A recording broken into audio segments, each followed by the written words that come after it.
normally, when we did seminars a long time ago, we would have formats. We would start with nutrition and training, then the other things that have to do with the sport. And then maybe 20 minutes before the seminar is over, then we'll allow you to ask questions. What I've learned is if I allow you to ask questions at the beginning of the seminar, then you will help me navigate through the areas that you want to know.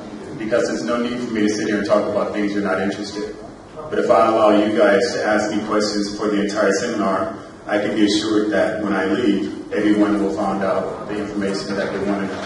So this is now my way of doing seminars. I have no rules. You can ask me any question that you want. It's not offensive to me. So you guys know my history already. My name is Flex Wheeler. My real name is Ken Wheeler. I'm 48 years old. I retired back in 2003. Now I'm one of the owners and partners of a global nutrition company called All American EFX. And I still currently write for muscular development and do some training. Me and Dennis James, I'm sure you guys heard of that other guy's name, Dennis James. You might have heard of him before. So me and Dennis, we still travel the world. We do seminars together and help train people and stuff like that. But what I want to do is let's just jump right in the middle of the seminar, and if you raise your hands, we'll acknowledge to you, ask your questions, let's have some fun.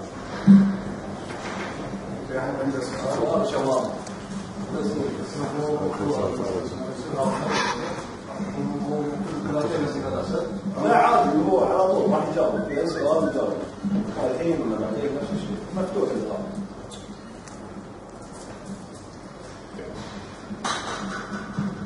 I would like to welcome you to Kuwait first. I have a couple of questions. First of all, I know that one of your weak areas, and it happens to be my weak area as well as my calves. So I just want to know which type of training philosophy that you followed along the years that helped you overcome that problem. And the second question is, since you have done, since you have trained with sports enhancements and without, maybe you can give us some guidance on how both are different. Right. First and foremost, your calf muscle is a high aerobic muscle. Your calf muscle is designed for you to be able to walk all day, to run all day. You can't do biceps 24 hours a day, but you can walk all day. That shows you the type of calf muscle it is. So to be able to cause this muscle to be confused and to grow, you have to do something that it's not used to. Just to do repetitions with no weight whatsoever is not going to help. When you do extreme calf repetitions with a lot of weight, it's already trained for that. So what I found out is if I use maximum weight and I do high repetitions, it's not used to that. It's only used to carrying my body weight. So what I do is sets of 60. I'll do 4 sets, 4 exercises, and I'll do sets of 60. So it doesn't matter what the weight is, but when I start, I'll do 20 repetitions. I'll drop weight, I'll do 20 repetitions. I'll drop weight, I'll do 20 repetitions. That's one set. And I'll do that for each exercise. And that's what I found out. I mean, I guarantee you, if you try it, after the first 4 sets, your calves are going to be ready to explode. And that's what I found out that worked for my calves to be able to start growing. As far as using sports, I use the word sports technology drugs. And the reason I use that terminology is because, yeah, of course, steroids are very prevalent in our sport, but it's very primitive. Steroids were invented back in the early 60s. At my level of competing, trust me, it was very scientific. So a lot of things that we use were very scientific, advanced. So to just say steroids, I mean, I have a son who has asthma. He's on steroids. So what do you mean when you say steroids? You're not saying anything to me. So when I use the word sports technology drug, that means I'm covering every parameter of the sport that we use. The biggest difference from using sports technology drugs to training naturally is, yeah, obviously, for me, I was an extreme responder, meaning that I could use very little drugs. And I mean, basically, when I started using drugs, I could be in a shower, taking a shower, just rub myself, and within 5 to 15 seconds, I'm pumped everywhere. I'd have to stop and take a breather. So I responded extremely to it. The biggest difference that I noticed training naturally is that, I mean, it's so much harder because you have to go in there, you have to work, you have to train so much harder, and the gains that you get from it is pretty sad coming from where I was before. You can go in a gym and do your entire training and barely get a pump from that. So that's what I found, that it's a lot easier to be able to grow muscle using sports technology drugs. Now, just because you use drugs, that means you get a champion? No, not at all. I mean, there's probably a very high percentile of guys in here that are using, are they ever going to become a world champion? Chances are probably not.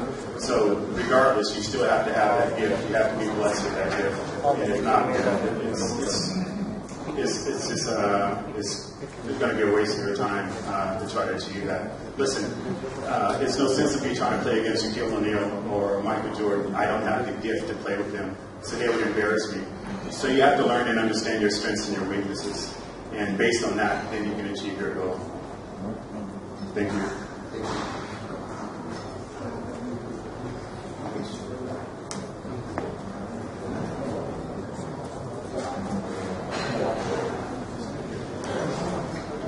اي واحد بيسال شباب بس الرحيل اساس انه يشوف ياخذ بالترتيب اللي رفع عنده ياخذ بالترتيب. Oh, yeah, my, oh, sorry. لأنه رفع عنده قبل شوف ياخذ الترتيب اللي يبي يسال شباب اللي رفع عنده على اساس ياخذ بالترتيب وانت المضمون عند اللي بعده. Okay. I'd like to ask a question. Before competition, many people are confused. Sometimes they are using before, when they want to load, they are using exactly the same food, the same loading. Maybe if they want to eat ice cream, everybody's eating ice cream. If they want to eat like a baked potato or sweet potato, Loading on ice cream? Yeah. This is in Kuwait.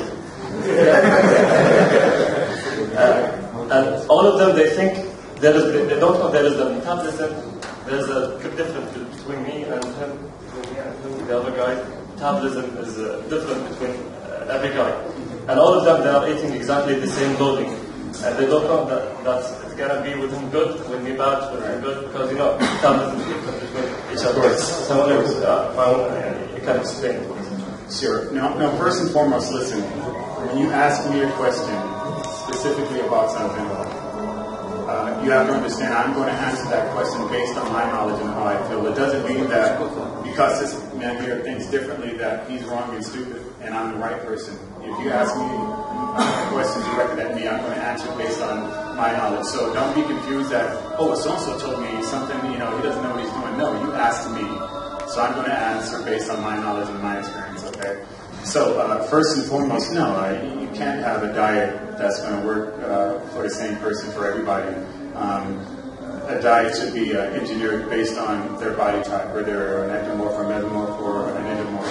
And then you have to find out whether they're an extreme responder, whether they're fast muscle fibers. You also have to find whether they're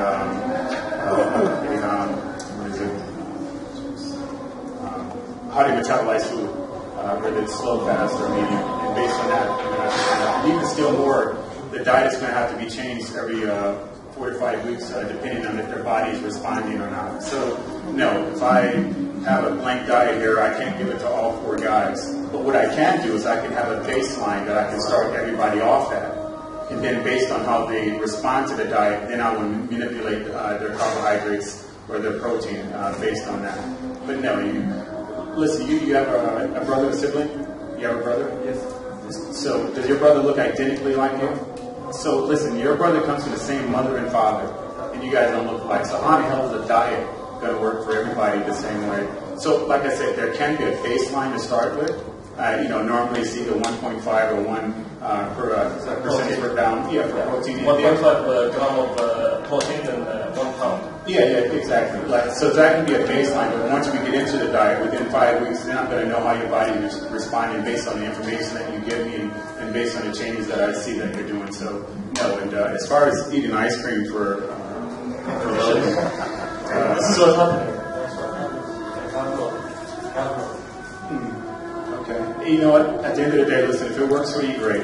But I can probably show you, and I'm sure Dennis and quite a few other guys can show you a number of different ways to eat something that's going to have a better benefit, because obviously ice cream is extreme sugar, so you're going to have a huge insulin spike. Now, if you're using insulin, then yeah, that'll work for you because it's going to control that. But if you're not using insulin, then that's going to turn into a film of water within a number of hours, depending on how your body's responding to it. So, but there's some other things that you can use that you won't have to worry about that issue also. So again, I don't mean to be disrespectful to anyone who's talking about using ice cream or been told to. All I'm saying is that my view is different on doing that.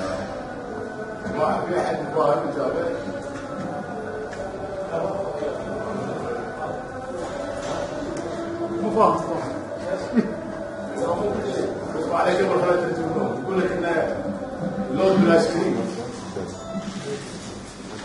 كل واحد يطلب من واحد لواحد يقول انا قاعد اعطيك الطريقه اللي انا اعرفها مو شرط ان الطريقه اللي اعرفها تكون هي الطريقه الصحيحه بس يقول لك انا اعطيك اللود او الروتين نفسه ستاندر معين فيه موجود وراح اشوف شنو اللي راح يشتغل وياك لكن باللودينج يختلف من شخص لشخص كل واحد بطبيعه جسمه بس اذا انت تستخدم انسولين باللود ولا ما تستخدم انسولين اذا تستخدم انسولين يمكن يشتغل وياك لانه راح يخليك يرفع الشجره اللي انت مستخدم انسولين نازل عندك لكن اذا ما تستخدم انسولين ممكن يرفع الشجره عندك لمرحله سريعه ممكن تعبي ماي باللود بس يقول لك يرجع يقول لك كل واحد وطريقته وكل واحد له ستايل معين بس يقول لك بالنسبه لي نوعي انا ولا اللي استعملته انا ما استعملت الايس كريم. Hi, Mr. Flex. Welcome to Kuwait. Thank you.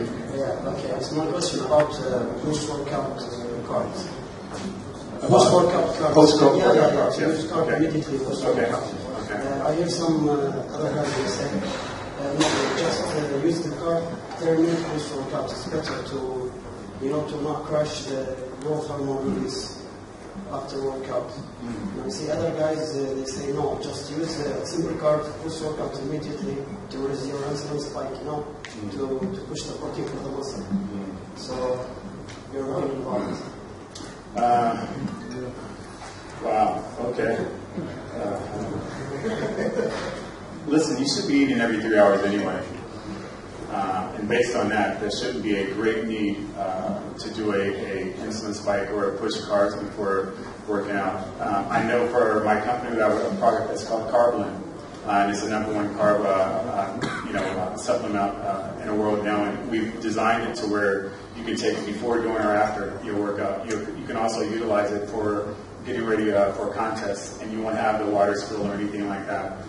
Again, I can't say whether it's good or bad for you because I don't know which body type I'm talking about or which person or anything like that. I'm very specific when it comes to that, and I apologize to all you guys, but when you ask me a question, you're going to have to be just as specific as I am, or else I can lead you the wrong way. So normally, there's not a great need to have these type of things. And what type of foods are we talking about here? No, just use carb after workout. Only? No, not only. To replenish the black stores the muscle. Oh, what kind is good? I don't know, simple carbs or. No, are you asking me that? What kind is good? I don't understand your question. Oh, you asked me. No, more so you're going to want a simple carb or something like that because it's going to get in the muscle a lot faster. Obviously, a complex carb, it's complex, so it has a different number of chains, a fast, slow, and a medium.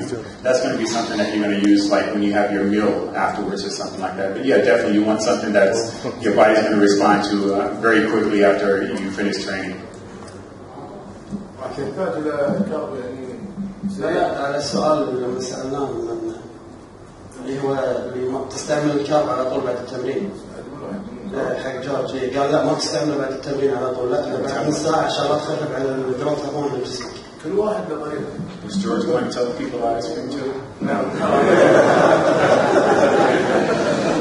كل واحد بطريقة كل واحد بطريقة هذا يعني خلينا نقول هذا ترى جماعة تجارة هذا التجهيز العادي بالنسبة لهم تجارة كل واحد يقول لك أنا عندي طريقة معينة مو صحيح أن يكون وهو صح أو جورج صح أو كل واحد بطريقته فهو النظرية ما هي النظرية الستاندرد اللي يقول لك يعني بالتمرين لازم تاخذ كارب.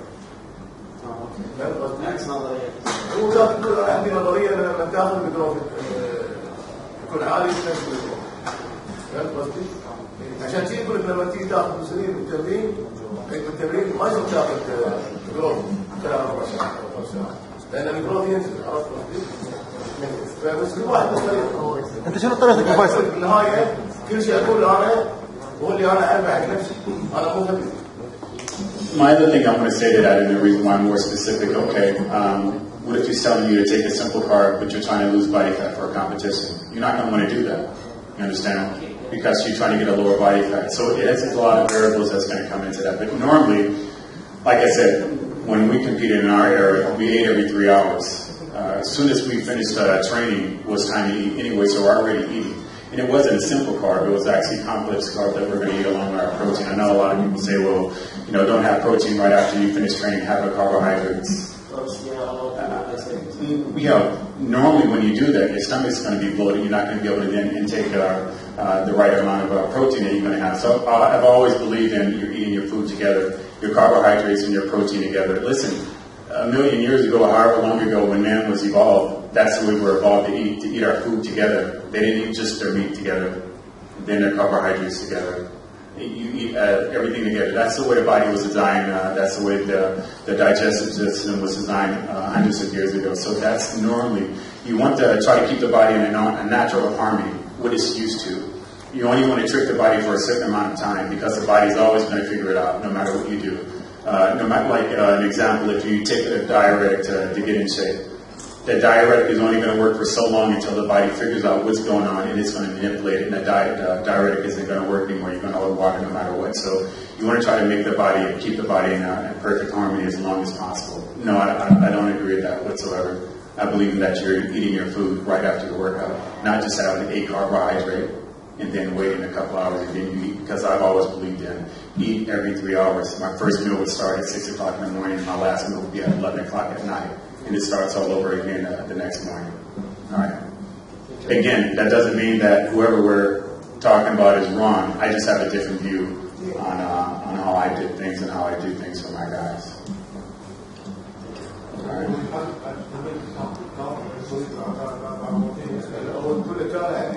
لازم تاخذ كل ساعات. التمرين وجبه مهمه اكيد انا تكون قبل الاسكار يعني العيش والخضار. لا هو مو شرط تشرب لبسي سكر، اي شيء شكر. سكر او اي شيء فيه سكر. بس انا اكل لازم تحط مع بروتين او مع نبيل. هو يقول لك انا اكل انا لما اسوي دايت عشان بنزل وزني حق البطوله جاهز، انا جسمي ما يستقبل الكارب، انا ما استقبل الكارب. بس يقول لك هذه طريقتي اخر شيء، في ناس يسوونها، انا عندي طريقتي ان انا اكل عند التمرين بروتين بروتين يكون ستارت سواء Flex. How you doing? Yeah, along your career, we saw lots of versions of Flex. Yeah. People, me personally, I like the 91 version. People like the 93. We had a slightly big version in the 99 Olympia. Which one do you prefer and why? Actually, it's a look that I was able to achieve after the Olympia in '99. That not too many photos were out. It was a competition in England, the Grand Prix right after the Olympia. And if you go onto the internet and you just put Grand Prix 1999, that was my best conditioning size ever.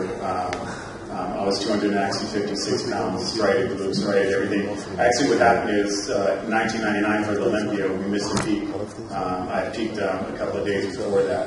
So when I weighed in at 246 for that competition, I was actually at peak before that. So I was just barely off, barely with striated glutes and all that stuff. So the next weekend, we were able to refine that. And actually, it was Ronnie who helped me with a diuretic that changed everything. So, but that's the actual look. I know a lot of people say 1993, but yeah, I mean, I was only 213, 216 pounds.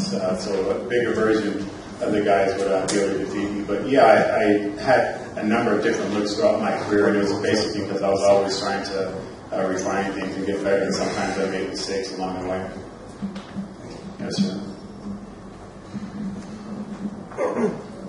So, Flex, I would like to welcome you to Kuwait. Thank you. To make it clear, you're actually talking about the Grand Prix in England. And I think this is the one shown in the t-shirt. Yes. No, this actual photo is from '99, the Olympia, the week before that. Actually, I prefer the 99 Armed Classic condition. Which one? The Armed Classic. Which year? 1993. 93, okay. Yeah. I want to ask you this question. What changed about bodybuilding from the 90s to the 20s? We're talking about the lineup because in the 90s, you see the lineup, you don't know who's going to win the show. Eventually, Ronnie won them all. Sure. Plus, he went along with Shaw and Fikir to become Hall of Famers. Sure. But in the 20s now, nobody seems to be in condition. Yeah. You only see Fahid and Guy Green might compete with us. We're talking about the lineup. Yeah. You know what? I think just there was more talent.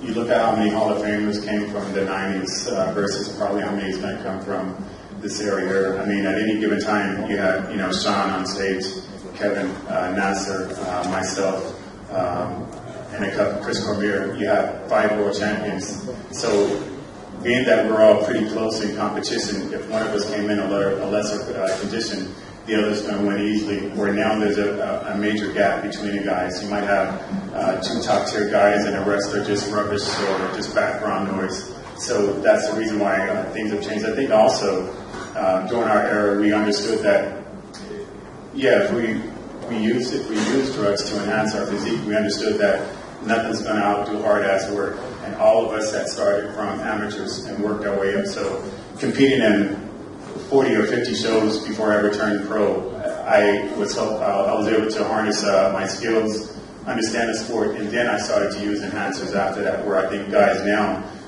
they're freaking amateurs, competing actually working out maybe less than a year and they're already using drugs. Well, you're not going to get too far that way. So I think now, guys just don't believe in a lot of the hard work. They just think, okay, take the drugs and they're going to look great. I think that's the greatest difference between now and then.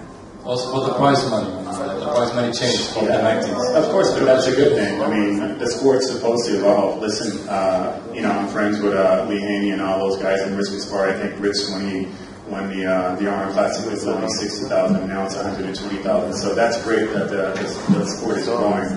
That's to be expected. We would hope that it continues to grow to where other sports are also.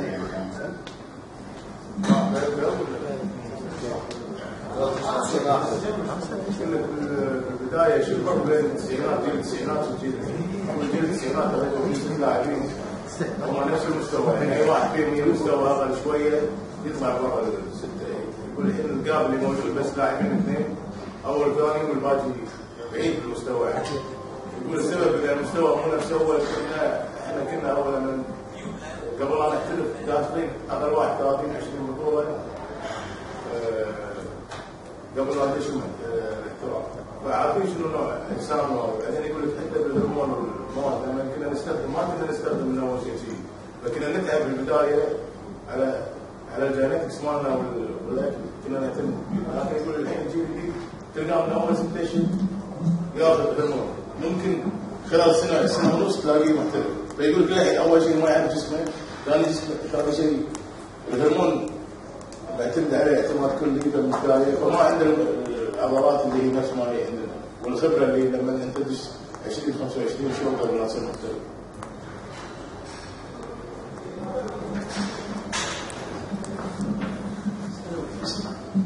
لو بحييك يا فيصل انا موجوده وبتعرف معنا انك تستضيف لنا بطل زي فليكس وبنحييه مره ثانيه. الهرمون الانثوي هل هو مرتبط بالجروس وايه العلاقه بينهم؟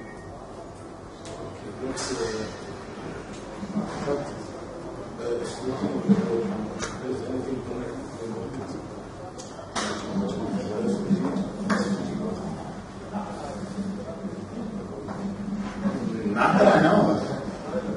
That's a new one on me. Listen, I'll be the first to tell you I'm not a know-it-all. I don't know everything. I've never heard that before. No, not at all. Now, I am aware that growth hormone could manipulate and make your testosterone level lower, but no, not estrogen.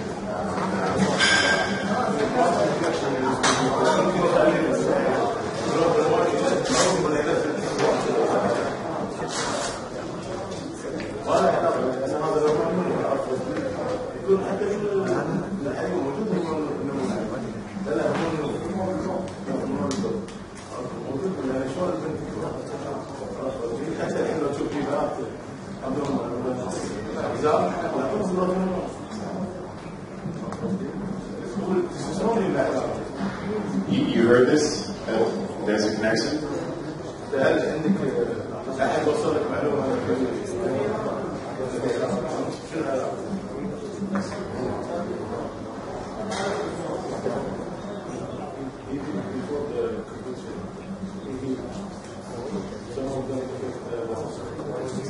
I think maybe what you might be confusing is maybe because there was water tension that you thought your estrogen is higher. You should always be taking an estrogen blocker anyway, especially if you're taking testosterone. But no matter what, you should be taking an estrogen blocker.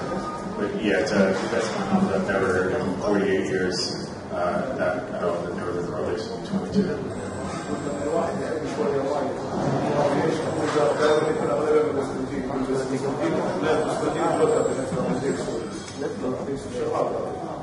لكن يقول له ما له علاقه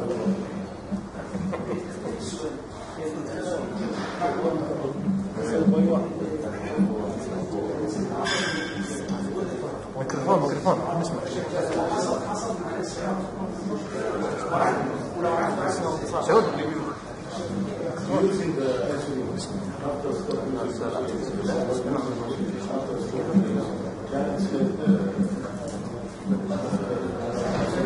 Yes.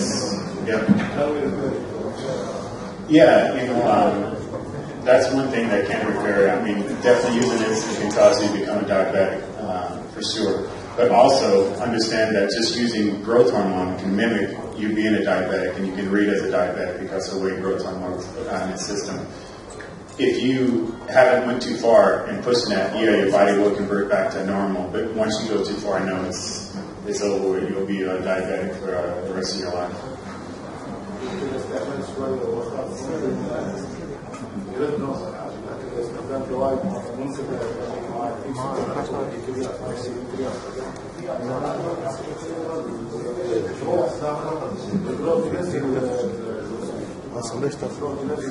ممكن انت لما تقعد مده طويله لازم الانسولين يسوي لك كل سكه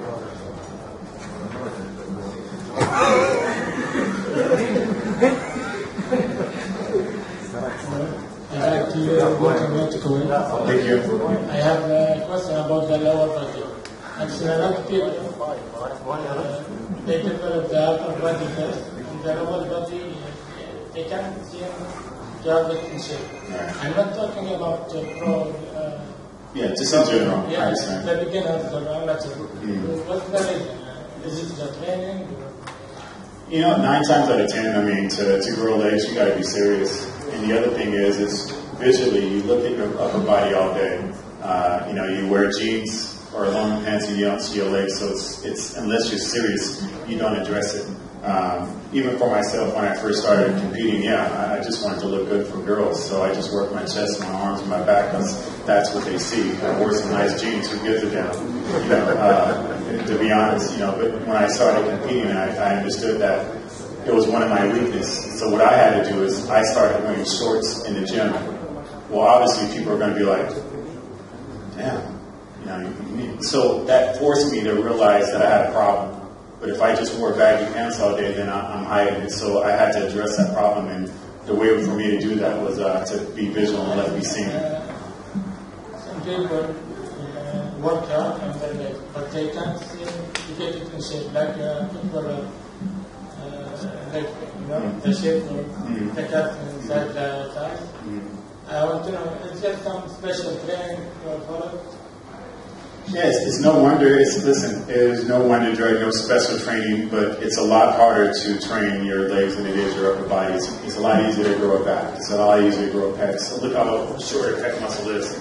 Your legs take up your whole entire body. So again, you have to be focused. You have to be serious. Just a little piss-ass workout isn't going to grow legs. You can go to the gym and do some curls in your arms. You're going to look a lot better. So that's normally the problem with growing legs, unless there's a hereditary or a genetic flaw that just doesn't allow you to grow legs. I know some guys just, no matter what they do, they're not going to grow legs. But 9 times out of 10, they're just not willing to bust their ass in the gym to do what's necessary. You understand? Listen, like I said, it's not easy. I mean, it's not hard to grow any body part at all. But yeah, legs takes a lot more out of you. You have to be a lot more physical. You have to be a lot more determined. And 9 times out of 10, that's where it's a separation between guys who are about doing their business and the guys who about just want to pretend like they're doing it. You know, you either going to party with the rock stars or just hang around like a groupie. what do you want? I work with cardio more or with for the legs? For your legs? I can't exactly tell you what's going to work for your legs because I don't know what you're currently doing now. What I understood is to grow legs is if you look at a cross-country skier, the people who ski around in circles all day, massive, massive legs.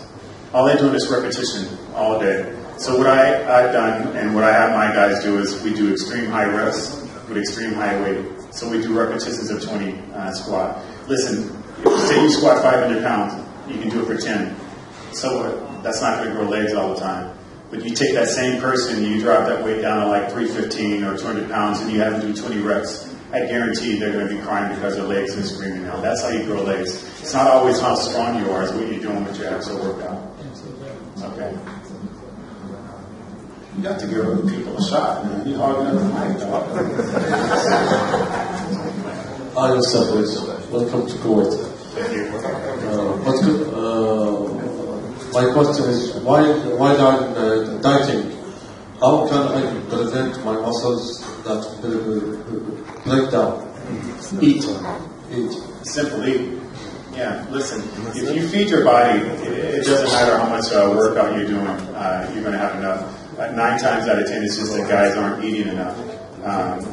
Remember, dieting doesn't mean restriction of calories. Dieting means watching what you eat. When I dieted for a show, actually, I increased my caloric intake. Off season, I'm eating so much junk or things that has a high level of fat. Maybe I would eat maybe 5,000 calories a day, maybe. But when I dieted, I had to jump up to 8,000 calories. So I was able to put on more lean muscle mass and burn the fat out. The reason why I had to jump my calories up 3,000 to 4,000 is because now I have to feed the muscle. I'm a lot more active. I'm training twice a day. I'm doing cardio twice a day. You have to feed the muscle. And most importantly, you have to get rest. Remember, the muscle doesn't grow when you're in the gym training. It grows when you're at rest. So you now have to get more proper rest. And your trace minerals and all that stuff have to be on point. How much the percentage of calories it will be? Would you reduce the carbs and increase the protein? What percentage did I use? Yeah. Actually, I'm pretty sure back in our era, we're eating way too many much protein. We're up to almost 2.5 per pound of body weight, and it's just I don't think that's really necessary anymore. As far as my carbohydrates were always super low. I was a body type that had extreme round muscle belly, so you have to understand what's in those muscle bellies is a lot of water, a lot of fluid. So my actual caloric intake didn't include a lot of carbohydrates. I would even have to go 2 to 3 months on 0 carbs to be able to get in shape. So I was kind of extreme on the other side of the scale. How about the cardio? How many times? How much cardio just depends on how fat of a bastard I was at the time that I was trying to get in shape. There was times where I only did 2 hours a day. And then there was a few times it was harder for me to get in shape and I had to jump up for 3 hours a day. So I would do cardio at 4 o'clock in the morning, then I would go and train, and then I would do cardio when I got done training. Then I'd go home, rest, eat, come back, do training again, and do cardio again after that. So how much cardio should you be doing? You should be doing enough to burn fat, and there's no specific way to say how much that is. It's going to just determine how your body's changing. 3 times a week, it's not 3 times a week. 3 times a week. I can't say that. What if you're freaking 300 pounds overweight? That's not going to help you at all,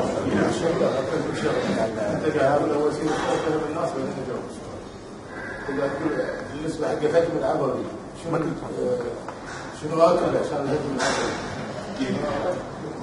يقول لك لازم تاكل يعني كذا لما انت تسوي دايت اول شيء انت بالاوف سيزون اللي هو انت في معلومه يعني عندهم الاوف سيزون انت بالكويت انه تسوي بالك هو هناك بالاوف سيزون بامريكا انه يكون موقف على البطوله يتمرن بس عشان جسمه. فهني هالمعلومه هني غلط هني الاوف سيزون لازم يرفع كارب ويزيد وزنه وهذا المعلومه هناك لا اوف سيزون يعني ان انا الحين مو قاعد اتمرن عشان البطوله فيكون تمريني عادي اكلي بسيط الكالوري مالي واقف بالعكس لما يجي يسوي الدايت يرفع الكالوري ماله وجبات بس على وجبات تكون نظيفه. فيقول لك انا لم اتمرن مرتين فاحتاج كارب اعلى. لا هو 3 مرات مع الكافي بس انا جسمي من نوع من جسمي اللي يحبس ماي وايد. فانا واحد من الناس يقول ممكن اسوي 0 كارب شهر ونص شهرين واسوي كارديو 2 ساعتين باليوم عشان ينشف. ناس ثانيين ممكن ما يسوي كارب نص ساعه باليوم يروح جسمه.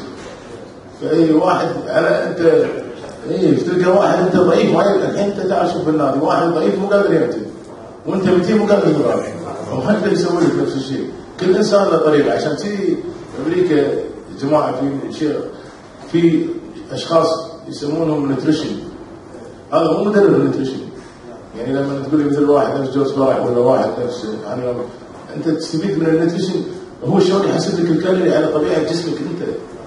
فعشان كذي مرات يقول لك الواحد انا اشتغلت في فلان بس هذه اول مره، ثاني مره راح يكون غير، لانه ما فهم طبيعه جسمه، هو عنده خبره بس ما فهم طبيعه جسمه شنو راح يصير في اخر الايام، عرفت قصدي؟ اللي اصعب الايام.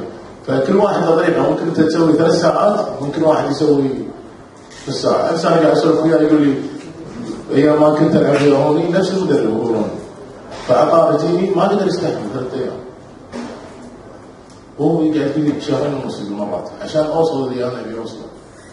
فهمت قصدي؟ Yeah.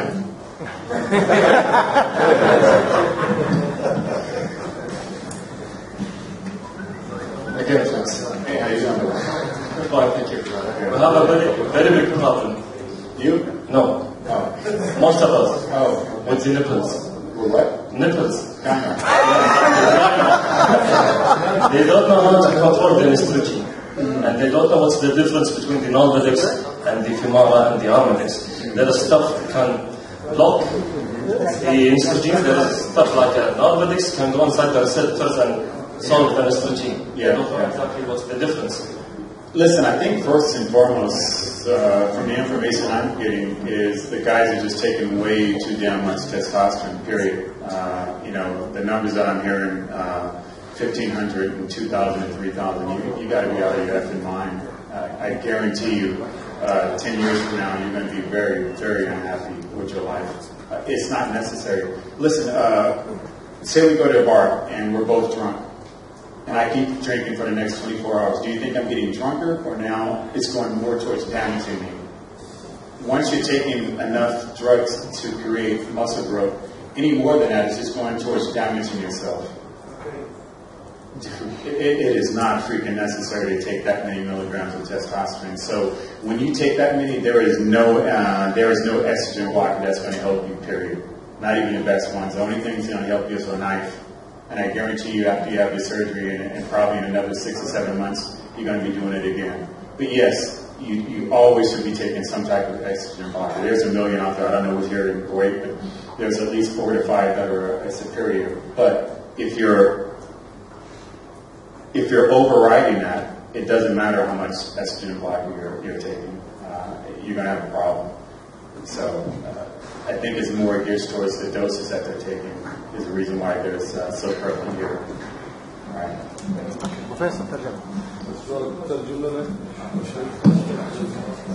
جماعة قاعد يتكلم عن الجاينة ويقول لك ان اللي قاعد يسوي اللي قاعد يستعملون الشباب انا مش قاعد اسولف له، فيقول لي احنا اللي نستعمله كنا اقل من هذا. الاوفر دوز هذا يقول لك ما في استروجين بلوكر يقدر يحميك لدرجه لما تاخذ دوز عاليه. انت يقول لك نفس الحين واحد يروح بار يشرب، انت اذا سكرت وتشوف سكران مهما يشرب هو سكران اصلا ما راح يزيد سكره، هو سكران بس انه شنو قاعد يزيد. عرفت قصدي؟ نفس المشكله ويا الاستروجين. يقول لك انت الحين لما تاخذ اوفر دوز الهرمون ما راح يفيدك هذا، بس راح يديك انت لك استراتيجيه معينه بالعمر، قصدي حجم معين بالعمر. بعدين حتى بالاستروجين ترى يفرق من شخص لشخص، في شخص جسمه حساس، في شخص جسمه مو حساس. يعني في ناس ما يستعملون ترى استروجين بلوكر الا بدال تاخذ شيء عشان يسحب الماء من جسمه، مو عشان الجاينه. بس في ناس من اول مره جسمه حساس. هذه طريقه يعني هذا شيء معروف، حتى هذه وراثيا تختلف. Yep. Flex. Yes. My question is about training arms. Training arms? Arms, yeah. I know genetics plays a big role. I'm a natural athlete. I've been trying for so many years all type of different exercises, compound and isolations. But I want your opinion. I know you always recommend training so heavy. But that's my weak area. My legs tend to grow even if I do leg extensions, for example. But my only weak area is my arm. So what is your theory and what do you recommend, like sets, reps? Have you tried like doing sets of 20 or anything like that? Higher repetitions with moderate weight? And not to get into how much you can curl. Say you can curl 100 pounds, but you can curl 100 pounds for like 9 times. So instead of curling 100, you drop down to like 70, and now you're curling that same weight for 15 pounds. Like for example, barbell curls for 20 reps? Yes.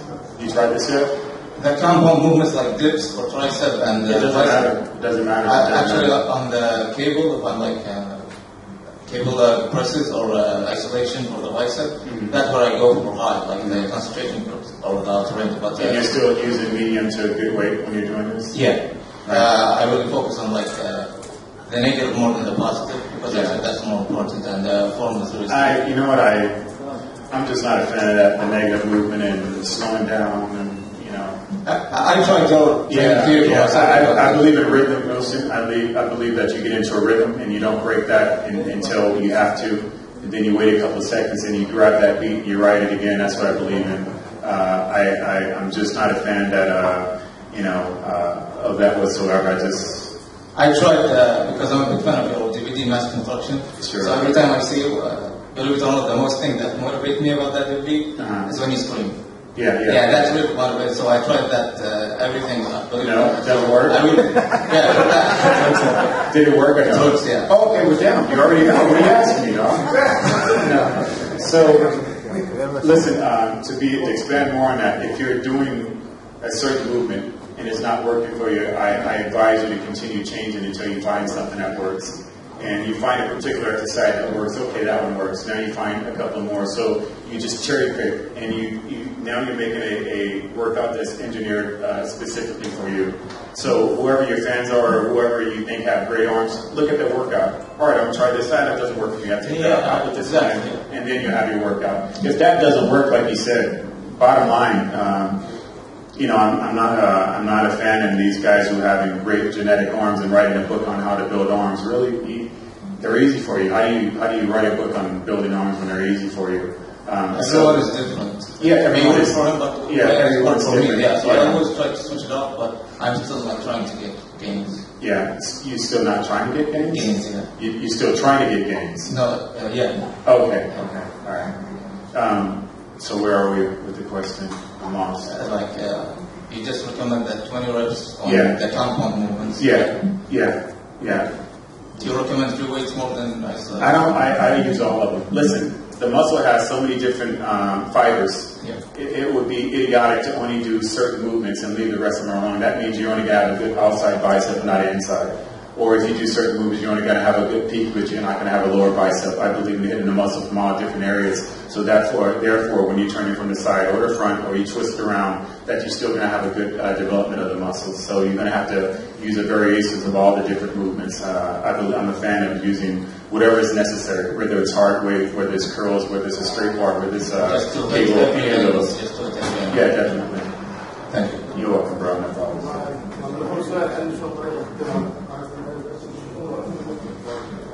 الوظيفية ممكن يصير التحديث القوية وتصير عندكم عضلات كل إنسان له عضلة قوية وعضلة ضعيفة بس هو يتكلم عن طريقة التمرين إن أنا شلون أكبر العضلة هذا بطيء أو سريع وأنا أقول يعني إن أنا ما من البطيء والسريع أنا عندي الحركة الصحيحة العادية اللي أسويها بس بالعدد أن ألعب 20 عدة يقول لك شنو أحسن الفري ويت ولا المشين يقول أنا العضلة فيها رياض فأنا من النوع اللي مؤمن أن في كل موفمنت حركة رياض معينة فأنا ما أؤمن أن أنا ألعب بس فري ويت لا الأشياء اللي أنا أحس فيها يعني ممكن ألعب بالباي كذا أجهزة معينة بس أقدر ألعب فري ويت بالأشياء اللي أنا أحس بسين فيها